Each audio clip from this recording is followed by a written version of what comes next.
Hello there, and welcome back to the final days of Pumpkin Fest, a once in a lifetime event where our pumpkin host eats nothing but pumpkin items every day. Now it's just one item a day, and it's homemade. Watch him as he struggles well into winter to get through what he should have finished a long time ago. Join us on the final episodes of Pumpkin Fest 2021.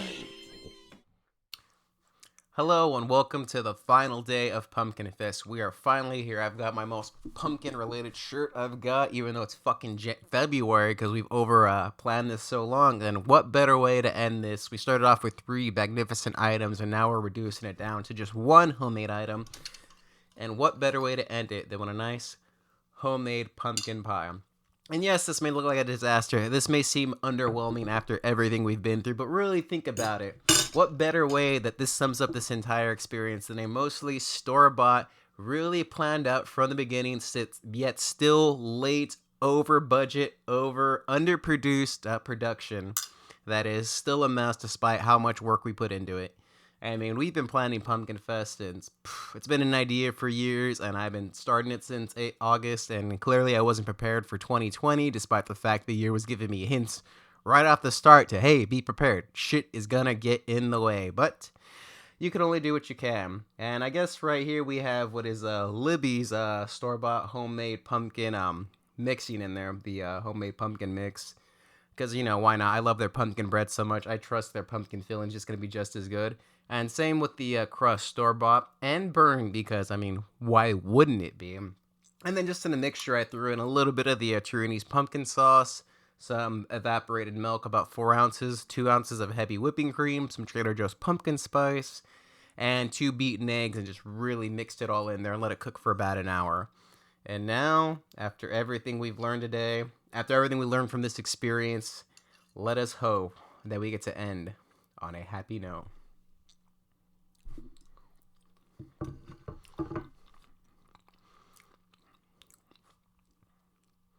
Pretty good.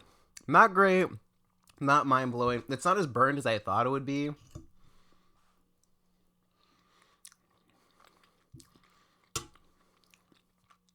The pumpkin filling itself really kind of, I don't want to say fluffy because it's like a flan texture, but it's not as heavy as you'd expect it to be, especially with all that stuff I whipped in there.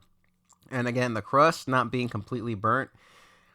The edges are, I can't even break the tip edges, but the end of the crust. The ends are burnt, the rest of it isn't. And to be honest, it's not the best pumpkin pie I've had all year. I mean, Costco still holds it down as far as store-made goes. But as far as a last-minute thing, and as far as grabbing pumpkin ingredients in fucking January, not bad. If you got a taste for pumpkin pie and you don't want to go to a Target or a Costco or a Stater Brothers, then yeah, I would totally recommend this. Because you know what? That gets better as I eat it. I'm going to give most of the credit to Libby's. The Keebler Elves crust, graham cracker crust, is a little underwhelming. Unfortunately, couldn't make it to the minimum recommended cooking time that Libby suggested, but overall, not a bad crust.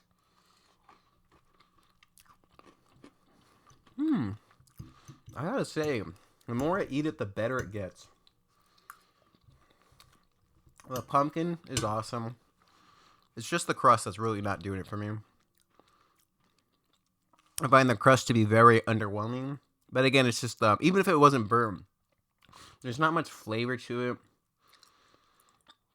I don't know, it's just not overall working for me as far as the crust go. But the batter itself, who knows how much is that is Libby's, who knows that how much is the little extra I add into it, because all they recommend is eggs and evaporated milk. I decided to give some sauce and a little extra, so who knows. But overall, I really, really dig this, and what a way to end Pumpkin Fest, and what an experience. I mean, for what was planned out very well from the beginning, completely collapsed on its own. We went through it, and we stuck it out. You know, we've had to make some changes and exceptions to the rule, but you know what? We learned a lot through this process.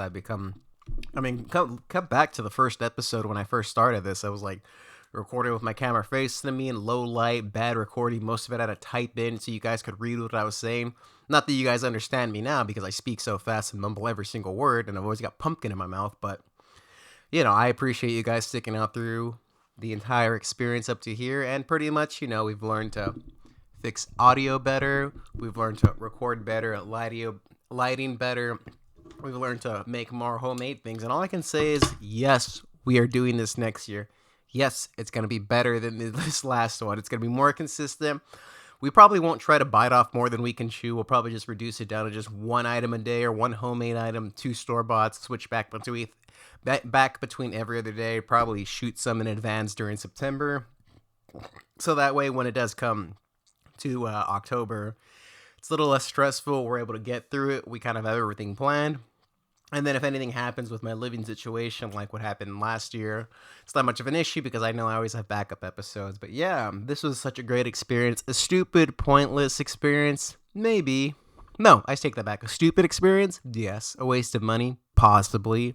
But pointless? No. My editing's gotten better. I've learned a lot about myself, and essentially I've become a better cook since then. And all this means is that next year will be the year that Pumpkin Fest finally takes off from the ground and becomes, a national holiday. Oh man, Libby's. I hope I'll marry a woman named Libby. And there we go. Last bite, last pumpkin item, last Pumpkin Fest. Thank you guys for joining me. This was a crazy experience. You learn a lot, you grow a lot. Got pumpkin on my laptop.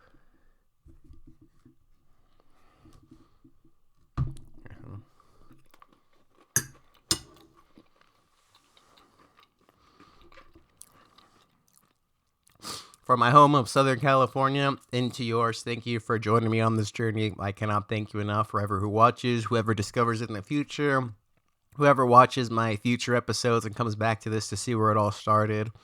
It's just a lesson to learn that no matter where you start, as long as you keep at it, you can only get better. And that's all I can say for it. And I hope you guys enjoy this experience. What a Pumpkin Fest. And I will see you next season, next time on Pumpkin Fest 2021.